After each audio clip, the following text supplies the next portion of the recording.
Finally, we got here.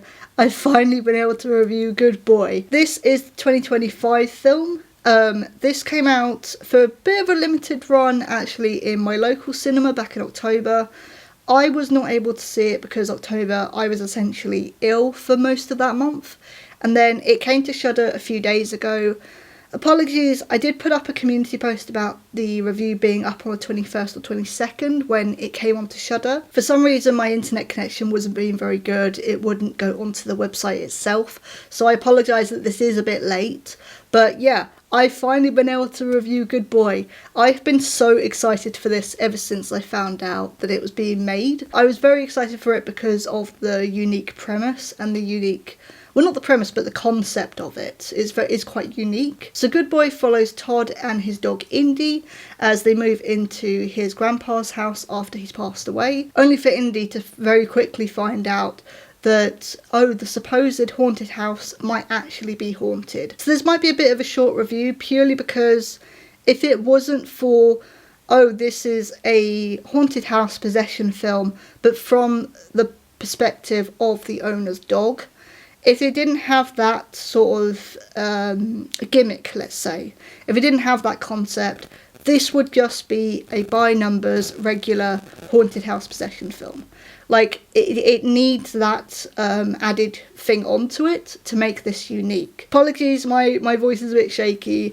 I would say this is more emotional than actual, like, outright scary. Purely because it is from the dog's point of view. So, one, you pretty much see sort of weird things or hear weird things pretty much straight away, actually. And two, dogs are innocent animals.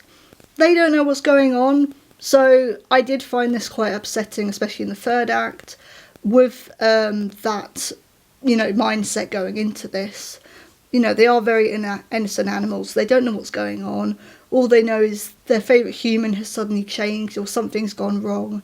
They know something's wrong with the house straight away, but he can't figure out quite what it is. But what you get with that is, yeah, the tension starts pretty much straight away.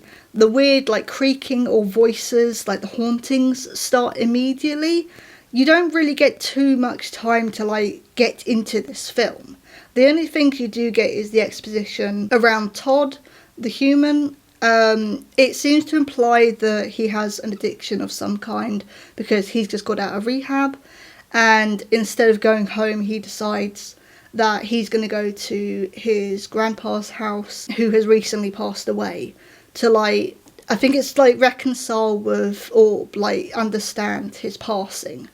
You don't really hear everything, and again, this is what you get with the perspective of it being from the dog. You're not going to get every single human conversation. You're not going to get, you know, there's quite a few phone calls between Todd and I think it was his sister Vera. But you don't always hear it. Like, sometimes it will just be really quiet voices in the background because Indy is not in that room. But that's what I could kind of gather from what was going on with the human. And I think Shane Jensen, who plays Todd, is actually great. Yes, you only see him so much when Indy is in the same room. But I think the acting that we do see is really, really convincing. You do feel for him. You don't completely know what's going on at first. You can kind of guess from what's happening with Indy and what Indy is sensing, but yeah, you don't fully know the answers straight away. But I think his acting, Shane's acting, was actually really good. You really felt for him, and yeah, let's be honest here, that's not the focal character. I just thought I'd put that in there because he is the co-lead actor, but he is not the lead actor. Let's talk about the lead actor. The lead actor is Indy, the dog. So Indy is actually his real name. It's the director's dog, Ben Leonberg, and the dog is fantastic. It's really interesting because when I heard about this film, I had been watching so many interviews about this, how they made this, how this was directed. This took 3 years to make because the director explained that Indy is just his dog. It's not like an acting dog or anything like that. So how they had to film this was sometimes filming would either one day be 20 minutes and that's it, or it would take a full day, or like, you know, an hour. So the days were all different depending on how Indy felt. If he suddenly decided he didn't want to do filming that day, or he got bored after a couple of hours, that was it. That was the filming day done. So it's really, really interesting to see what the filmmaking was like, but it also really hits home that for a dog that is not a talent dog, Indy is both adorable and fantastic. And yeah, you'd especially really feel for him because he is an innocent animal, especially the third act. I'm not going to say everything, by the way, even though you can kind of predict where it's going, but in the third act especially, like, I was getting a bit upset by the distress that he was going through. And yeah, you really, really felt for the dog because he knew straight away what was going on. We know dogs, they have the sixth sense. My dogs will sometimes just start barking at stuff that's not there, or they'll just stare into nothingness. They can sense stuff that we can't.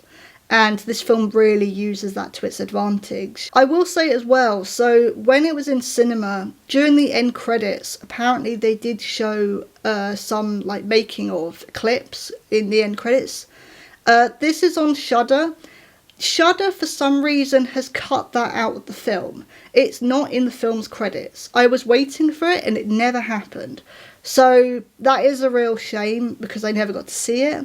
But yeah, apparently that was showing in the cinema run, where you would see the behind the scenes stuff and how they made the film.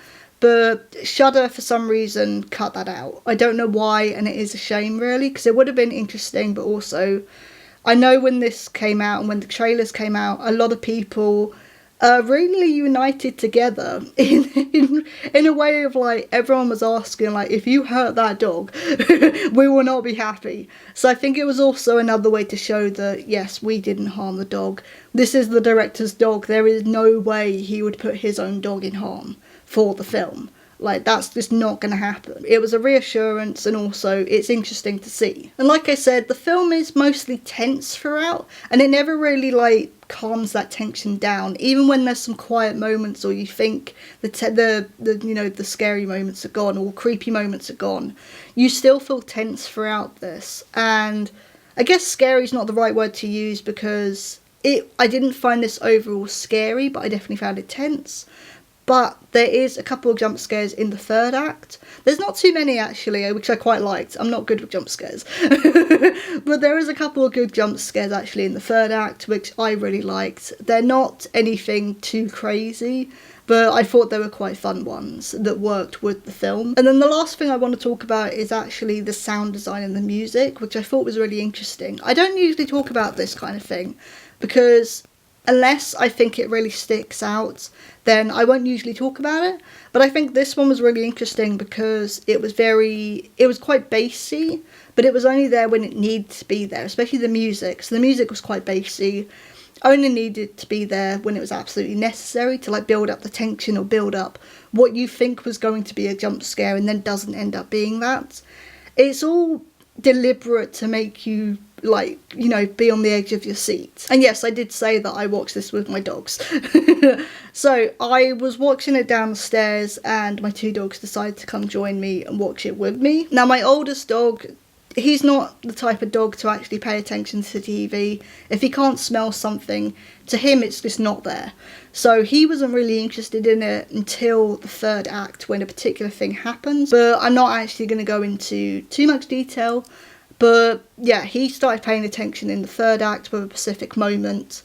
My youngest dog, however, does pay attention to what's on the TV. She loves all of the doggy programs, dogs behaving badly, the doghouse, that kind of thing. She will pay attention to that. And she didn't seem too scared by it. She didn't seem too fussed by that kind of thing.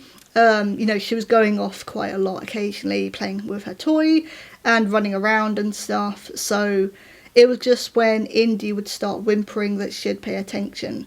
But that was kind of it, really. Aside from that, she wasn't too fussed or too scared. It was more just oh, that's on TV. Okay, cool. Anyway, back to my bone. kind of thing. I wonder if they enjoyed it. Do you think they enjoyed it? I wasn't sure going into this how they were going to deal with that. But yeah, they didn't really seem too bothered by it, aside from a couple of moments. But even then, they kind of got over it quite quickly. I would have, like, as a joke, I would have just filmed them, you know, doing a pretend, like, interview and review and stuff for them. But they don't like being on camera. At the moment I take my phone out to, like, take a picture of them or film them, they don't like it. They'll run off. So I apologise, you're not going to get a doggy video.